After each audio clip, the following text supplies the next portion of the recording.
It has been a difficult couple of weeks for Marjorie Taylor Greene. Not only has she been consistently humiliated before Congress, but she was humiliated by her best buddy, Donald Trump, of course, calling her in a message that eventually leaked saying, please do not run for Senate. Not only are you an atrocious human being, you are a terrible candidate. But it just got worse because a video has just come out of Marjorie Taylor Greene's boyfriend having a very shocking and scary meltdown, calling for arrests and attacks on Democrats. We're going to get into it all and how it is backfiring. But before we do, if I could quickly ask you to leave a like on this video. And if you haven't already and you enjoy our channel, to hit that subscribe button. It goes a long way and it really does mean a lot to me. Now, before we get into Marjorie Taylor Greene's boyfriend just completely melting down, I want to start with some real criminals who need to be called out. And that happened from Senator Elizabeth Warren right here. So, Mr. Long, when you and I met, I asked you whether it was illegal for the president to tell the IRS to revoke a taxpayer's nonprofit status. And you said in our meeting that you weren't sure, but you would take a look and consult with lawyers. I sent you the statute. You've had 3 weeks to talk to the lawyers about it. So let's jump in. Mr. Long, is it illegal for the president to direct the IRS to revoke a taxpayer's nonprofit status?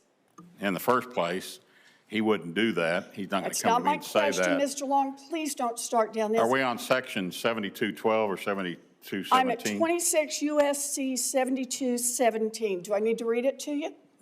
Prohibits any member of the executive branch to request the IRS to conduct or terminate an audit on a taxpayer. All righty.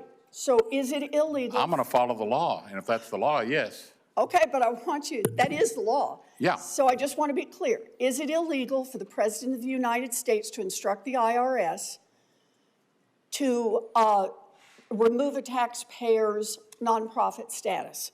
Prohibits any member of the executive branch to request the IRS to conduct or terminate an audit of the taxpayer. Right.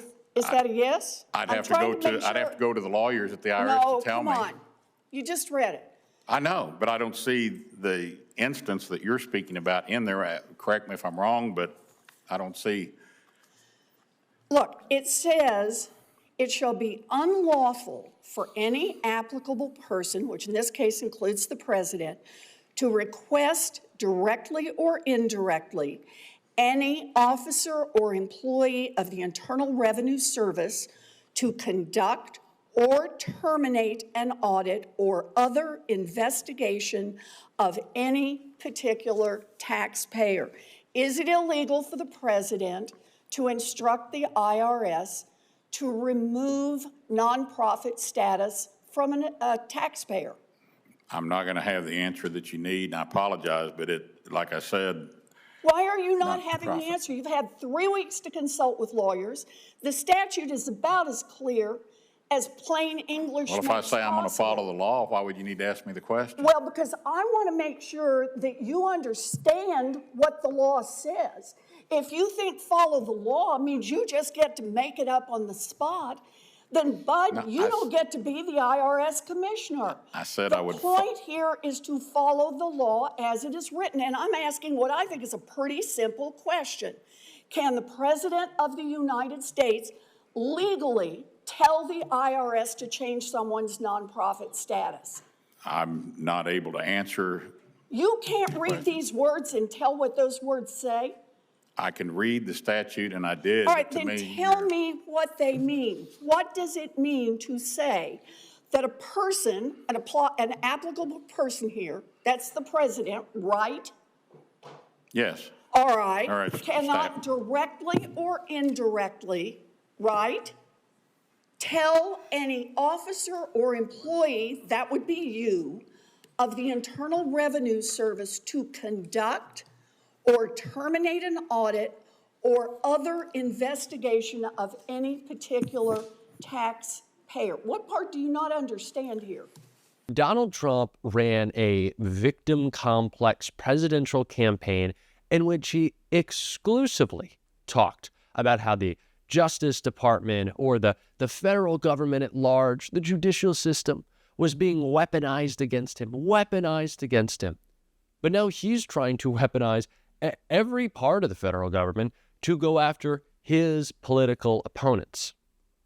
The criminal is breaking our laws to go after people who tried to hold him accountable for his crimes. That's what's going on right now. But still, in light of that, Republicans are losing their minds. And of course, the most extreme of them are having the most extreme reactions. And that's what we saw from Marjorie Taylor Greene's boyfriend, Brian Glenn, who had this meltdown in just in an insane interview. Take a look. People are angry. You know, forget about the big, beautiful bill. People want big, beautiful handcuffs on some of these people because for far too long we saw Thomas Crooks took a shot at Trump in the head. He's dead. We don't know any more about that. Ryan Roof tried to shoot Trump on a golf course. We still haven't seen a trial on that. And then James Comey comes out and says, yeah, 86-47. And what do? He takes it down, he gets the #1 book, and we move along. I'm very disappointed in the progress in all of this. I have very little hope we'll have any accountability for what you're seeing right now. Well, you keep talking about those big, beautiful handcuffs, Brian, because I agree with you 1,000%. Got your back on this one, Brian Glenn. Thank you for being here. Thanks, Brian. Thank you. It's time to get the handcuffs out?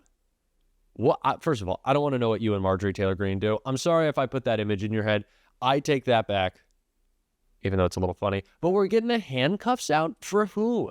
The oversight being done by New Jersey elected officials, congressional Democrats in New Jersey, visiting an ICE detention center with masked thugs walking around refusing to identify themselves. Of course we need oversight. Republicans hate making government work so much that they think doing oversight in your district should be a crime. That is how bad Republicans are at managing government. Very clearly, these are people who say government doesn't work, elect me, and then they show how they can break government. But of course, government can work if it doesn't just work for billionaires. But that's what MAGA wants, and that's what we have to call out. And that was certainly done by someone who we love on this show. You're going to want to check all this out. It's Congressman Jim McGovern right here. You're slashing benefits from children, from seniors living on fixed incomes, from veterans who served this country and now rely on food assistance just to get by. And why? And why? So that the top 0.1%, people making over $3.5 million a year, can pocket $314,000 a year in new tax giveaways. I mean, you are literally taking food off kids' plates to buy Elon Musk another yacht. I guess he's getting a good return on his campaign donations, but I just find this whole thing disgusting. And look, at the end of the day, this is simple. It is simple. It's about whose side you're on. You guys wrote this bill for the top 0.1%. You wrote it for the billion-dollar corporations who offshore jobs and dodge taxes. You wrote it for the big oil and big pharma CEOs who rip people off. You wrote it for the rich and famous, for the people who never, ever have to worry about where their next meal is coming from or how to take care of their elderly parents. So you guys picked a side, okay? You picked the billionaires. I get it. You want to betray the people who voted for you. You want to sell them out because Trump told you to. But guess what? Democrats are picking a side too. And we are siding with the vast, vast, vast majority of Americans who you are going to screw over with this bill. We are siding with the 14 million parents and grandparents who are going to get kicked off health care if this monstrosity passes. We're siding with struggling families who are already having a hard time buying groceries, and the farmers whose incomes will drop because you're gutting the nutrition programs that create demand for the food that they grow, and the rural grocery stores that they support, and the nurses who will lose their jobs when you start closing down rural hospitals. That's who we're siding with, and that's who we choose to fight for. Now, I've seen a lot in my time in Congress. I've seen my fair share of bad bills. But this takes the cake. This is not policy. This is theft. It is a direct transfer of wealth from the working and middle class to the ultra-wealthy. And it's being done on purpose and under the cover of night. Stealing food off the plates of children so Elon Musk can be worth a couple more bill.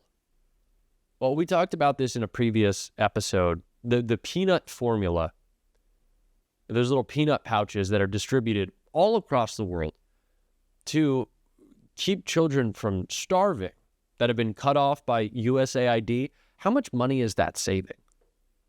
And why don't we want to spend it? I'm much happier to spend it on that than, Elon Musk's rockets to nowhere that explode before they get off the launch pad, or for him to get, Kristi Noem a nicer plane, Donald Trump to go golfing at his own clubs. Those are more worthwhile expenditures than making sure kids don't starve, millions who may lose their lives because of Elon Musk. It's gross. That's what this budget bill is. It's just gross. And it is inherently un-American what they're trying to do. And Jim McGovern had more to say on that right here. This is not a governing philosophy. It is a scam. It is a scam. A scam. And I wasn't sent here to vote for trash like this. For the life of me, I cannot understand why you were doing this. Why the hell did you choose a career of public service just to do this? Just to rip away the health care and food assistance and security of working and middle-class Americans? Is that really what you came here to do? I don't understand this. I don't understand the cruelty. And let me say this to every Republican member who votes for this. You own it. You own it. You own every hospital that closes, every child that goes to bed hungry, every senior who loses care, and every American family forced to choose between groceries and rent, between their heating bill and their child care, between their kid's birthday party and their parents' long-term care. So you guys can force us to debate this bill in the dead of night. You can do it while the country sleeps. But the American people will wake up tomorrow morning, and I guarantee you they will wake up to how terrible your agenda is. They will remember this moment. They will remember who stood with the billionaires and who stood with them. We will make sure they remember, and I'll be damned if we let this pass quietly. I'm going to fight like hell, and I know I won't be alone. You know how Republicans for the longest time claimed that Democrats were unpatriotic? They hated this country. Any effort we took to make progressive change was viewed by them, cast by the folks at Fox News as un-American, unpatriotic. What Republicans are doing right now to destroy our American values is unpatriotic. Destroy how America is perceived on the global stage is unpatriotic. That's what they're doing. And I think we should talk about it exactly that way. Exactly that way. And we're going to on this show every single day. And if you want to support that, as always, you can hit that subscribe button, leave a like on this video, and if you stuck around to the end, drop a blue heart in the comments. And until next time, I'll see you soon.